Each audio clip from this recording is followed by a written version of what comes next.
Hello and welcome back to my channel. Today I will be building this really old kit. This is by Monogram, a 1/35th scale Patton tank, the M48A2, and it's actually quite a nice model kit. So we will be starting with assembling the hull, and I use these side nippers or sprue cutters to be able to remove the parts from the sprue. And some of these parts are quite large and requires a fair amount of sanding. And so I use some sandpaper as well as a nail file to be able to get rid of some of the extra rough edges as well as the other parts. So here you can see some of those rough edges being sanded off. And now it's time to glue the pieces on. So I use the medium thickness, just regular cement. This is the Revell Contactor Professional, and we're gluing the base of the hull together, and then the back part as well. It really doesn't sit very well together, so you do have to kind of adjust it and then hold it in place. And then once that's done, you can put the side pieces on. This is the top and the sides, and as you can see, it really does not fit together well. It's a very old kit, but once you can get it to stick together, put some tape over there and it will hold. Got some additional pieces here that we're gluing on. I use the extra thin cement after doing the medium thickness glue, just to seep into all the little cracks. Now there's a figure that's supposed to be there, so that's what will hold it in place. And then we're gluing on the suspension for our wheels, and that's also done with the medium thickness glue. Now there's some gaps, so I use the Tamiya putty. This is the filler, and I filled all these gaps. This stuff dries pretty quickly, and then sand off the edges, especially some of those rough edges, because this is an old molding. Then I'll smooth it out with some sandpaper. Same thing for the underside, and now it's time to put the rear wheel mount in. And I glued this on, but I really should have put the pin that goes in there, so don't forget to do that. I already to struggle afterwards. Here's the rear sprockets or drive. Here you can see I'm having to widen the hole to be able to put that pin in. There's the pin that's supposed to go in. It really took quite a bit of widening and scraping out extra plastic to be able to get that pin to go in. So really make sure you do that before you glue that piece in. This is going to hold the sprocket. Make sure that you glue only the sprocket onto that pin and not the sprocket onto the hole. Same thing with these wheels here. Just put the wheels on and only glue the little cap there, and that's the bolt, the nut that's supposed to hold it in place. So there are lots of these suspension parts, required a fair amount of sanding, and then glued all these into place. The one thing with tanks is you always usually have lots of the same work to do, which is either wheels or suspension parts or tracks, or all of that is just repeated over and over again. So this is using the medium thickness glue and putting the parts on. Now we do have some little holes here, and these are put in place, as well as the light covers with the medium thickness glue. They do have holes that are supposed to sit in there. And now we're going to build the main gun, and I use the medium thickness glue. There's a little bit that's seeped out, and so I just rub that smooth. Also putting on these handholds on the top of the hull, so this comes in two parts. And now it's time to prime. Don't forget to paint underneath. So I use the Vallejo gray primer, thin it a little bit, and spray it on. It works very, very well. Does a great job of priming the model. I do have a couple of these little fish eyes from me not soaking or cleaning the model before. Here's the lower part of the hull, and that's also being primed. Actually did two separate coats just to try and cover up some of those fish eyes. Here's the underside, and that's also being primed, but you do have to spin it around to make sure you can get all the sides. I wanted to do a rusted version of this tank, and so I'm painting the rust color underneath. So this is my first main color, and spraying this, everything gets sprayed with the rust color, and then we will allow it to show through the final color. But multiple coats, and then I used water and then some salt. These are big chunks of salt. The water will let the salt stick in place, and then the new color will be sprayed over that. So I did spray a little bit of water on there. This helps the salt to stick a bit better. And then I'm spraying my my green color here, and this is the olive drab.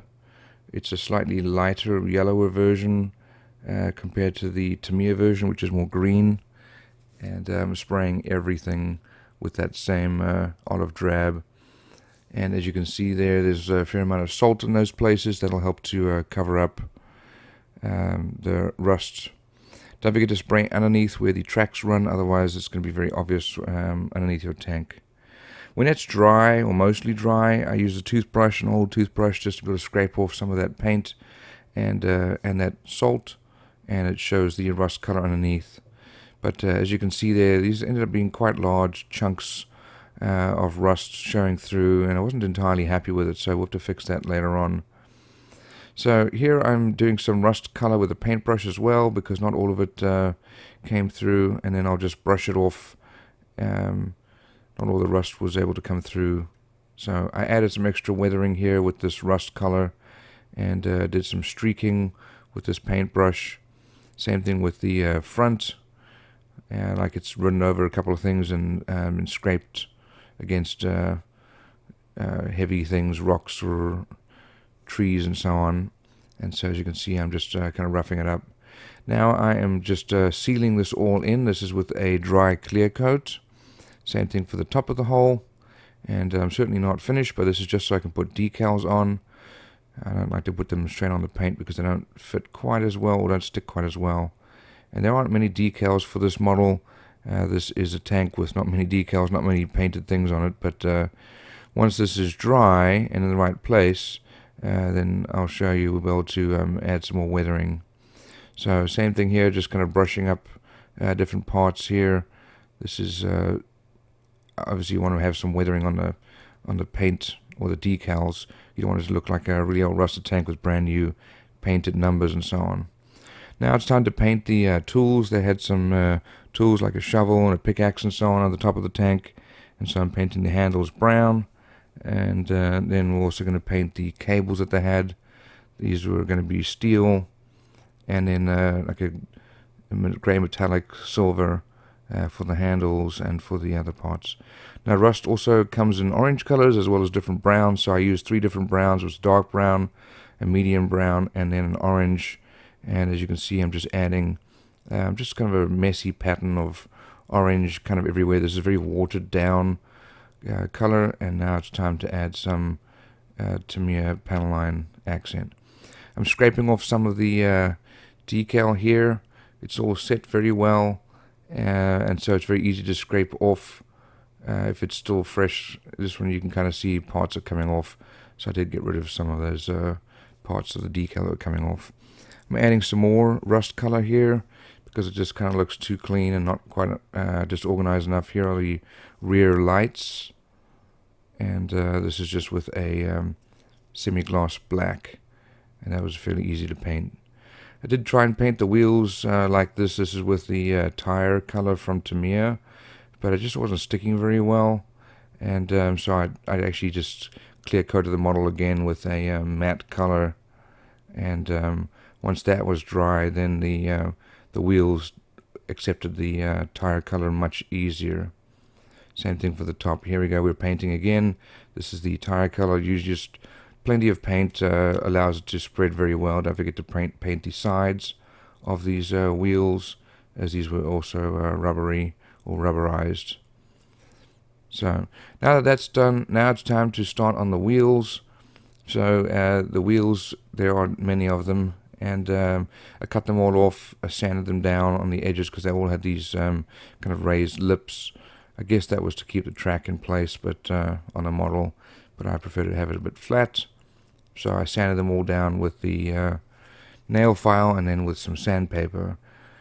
Now I primed and painted the little caps there. I also primed and painted all the wheels. You can see I've got them each on a toothpick, and I'm slowly stacking them up. It was a lot easier to paint all of them when they were together. And so this is the olive drab going on, and I think this is the Tester's Model Master olive drab, so it's a lighter, more yellowy green rather than Tamiya dark green. And then I did this by hand. I tried several different methods painting these rubber parts of the wheel. I tried spinning them. None of it really worked. Just had to do it slowly by hand, unfortunately, for every single one of these wheels.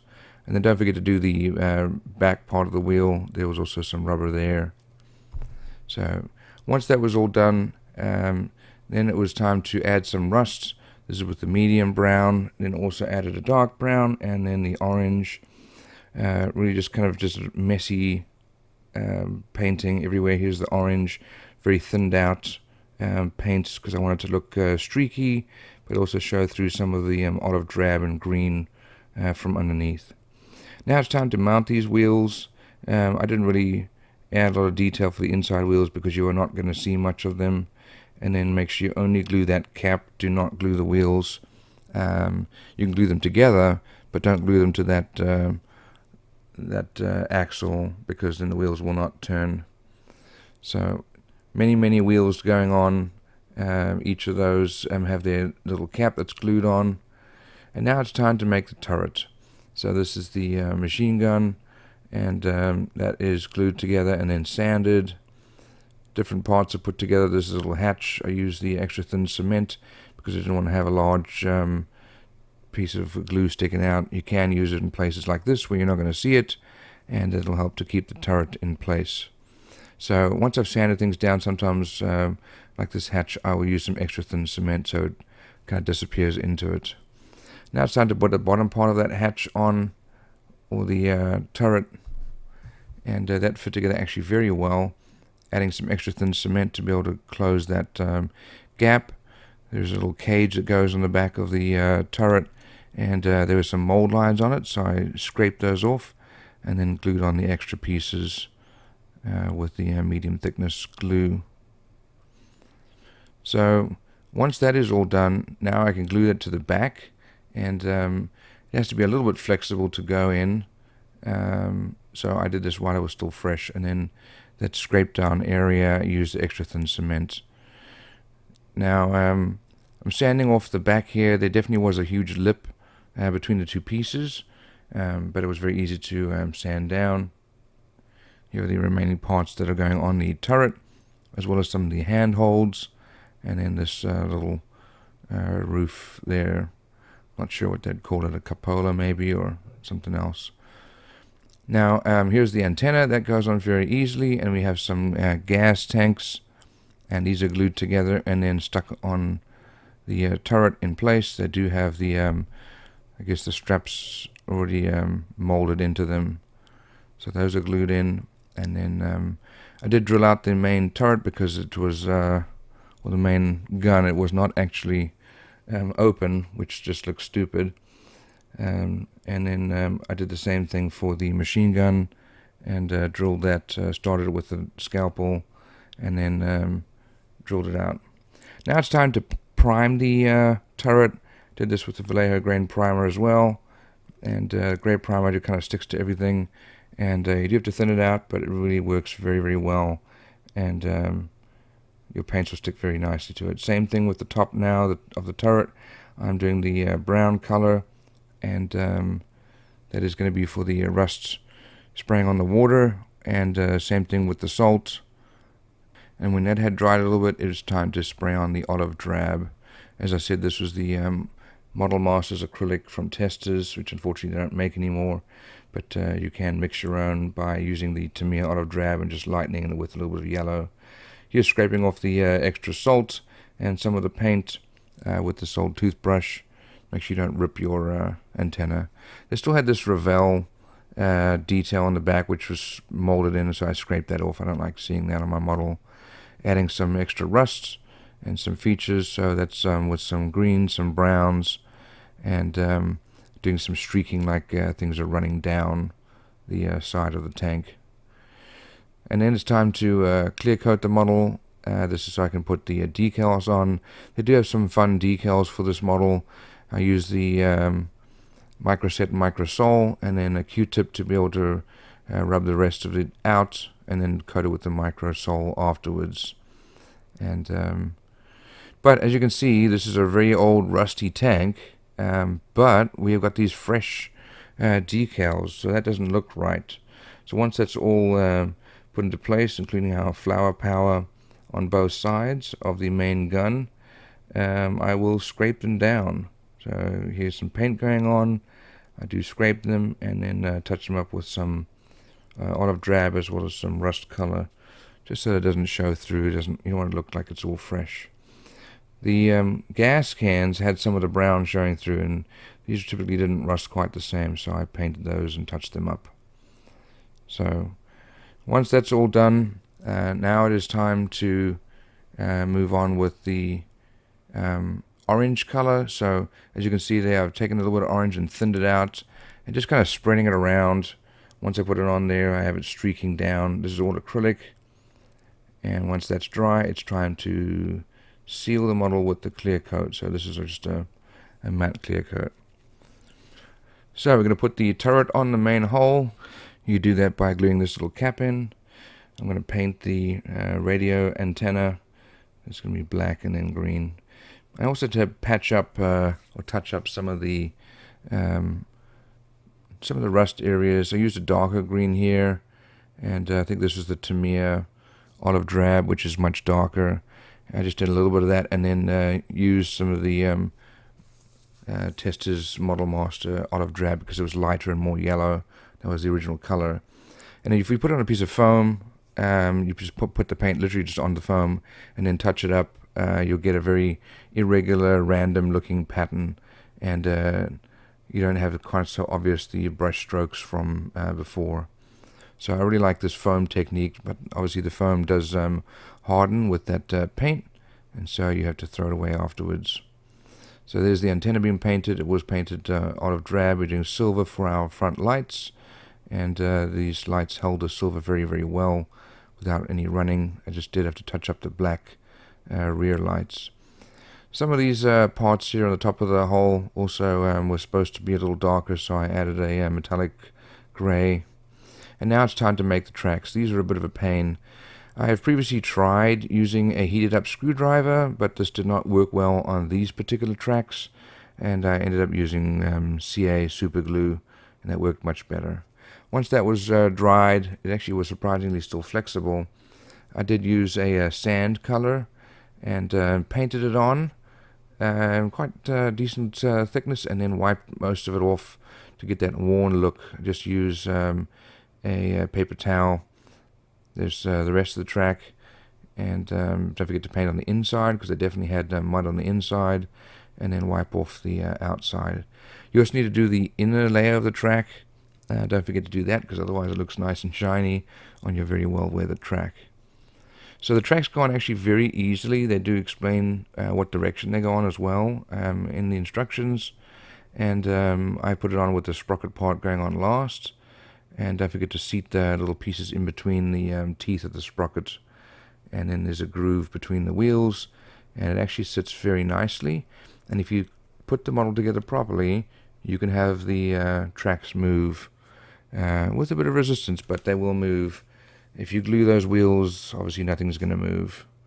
If you're having trouble with those wheels, then sure, just glue them. So here's the other side going on, and make sure you kind of put them on the same direction. Now it's time to kind of finally build the model, or at least assemble the last main pieces. This is the lower hull and the upper hull. This is now going together, and I did have to hold some of those pieces in place while it dried. Now some final details here. We're doing some weathering. This is Tamiya panel line accent. Remember, the model has been clear coated, and so it'll be easy to remove this. You've got to use the enamel thinner from Tamiya for the enamel panel line accent. This is the black version. There's also a gray and a brown version, but I felt the black looked better and stood out more just because the brown would tend to disappear with the rust. And I did this over many different areas, including the wheels, any of the lines, some of the creases and so on. And then it has to dry a little bit. You can't do it immediately with the Tamiya thinner because you'll remove most of it. While that's drying, there was this bar that I had to paint separately, and I put this on. Now you can see the Q-tip here. I've got the panel line accent that's been removed by the Q-tip with a bit of Tamiya enamel thinners. And this leaves behind some of the accent that'll help to show some of the creases and the features of this model. It'll definitely stand out with those shadows. So you got to use the Tamiya stuff. It just works so very well, and it gives you such a nice result. So here you can see just kind of washing away a lot of the extra. It does leave a little dirty layer, so I didn't wipe that off. Normally I would wipe it off like a car, but on a tank you want to leave that. Same thing with the wheels, just removing some of that dirt and grime. Now it's time to paint the figures. There are a couple of figures here. I only used the one for the tank driver as well as the commander. They have some ridges which have to be scraped down, and then I use the extra thin cement to help soften them. Now it's time to prime them. Same with the gray Vallejo primer, and then painting. This is the Tamiya skin tone. Same thing with the face, Tamiya skin tone, and then also with the driver. And the nice thing about doing these is if you overpaint them or make a mistake, you can just paint it again. This is a dark green here for their clothing, and I did pretty much all this by hands. I just found it a lot easier, and I don't like to mask off figures. It's just too irregular. I painted some silver around the goggles, and then that'll help to have the rim be silver. We'll paint them black when it's dry. Here's the weapon and the helmet are this leather brown color, and I didn't paint the hair the same color. I painted the boots the same color, but the hair I painted a lighter brown just to give some contrast. Here's the semi-gloss black that was for the visor and the goggles. Here are the binoculars being painted black. You can see the lighter brown I'm painting for the strap for the goggles as well as for his hair. And once that's all dry, using the panel line accent to kind of give it some shadows and accent some of the creases. And when the panel line accent dries, then I use the enamel thinners to be able to remove most of it. And it gives you that nice kind of dirty look. I also used the little brush here. This is with the light green and sand color, just with the dry brushing, and it adds some extra dimension to it. Kind of brings up some of the creases in the clothing. So that actually all went together pretty nicely, and I was quite happy with the figures at the end. And now it's time to glue them into place. So just some regular glue. This was a bit of a struggle to get in. So obviously it's meant to be put in before, but you can get him in. Just got to twist it around, and then make sure that he doesn't get hit by the boom and the main gun. And then here's the commander going on there, and here are the pictures of the final model. Enjoy it.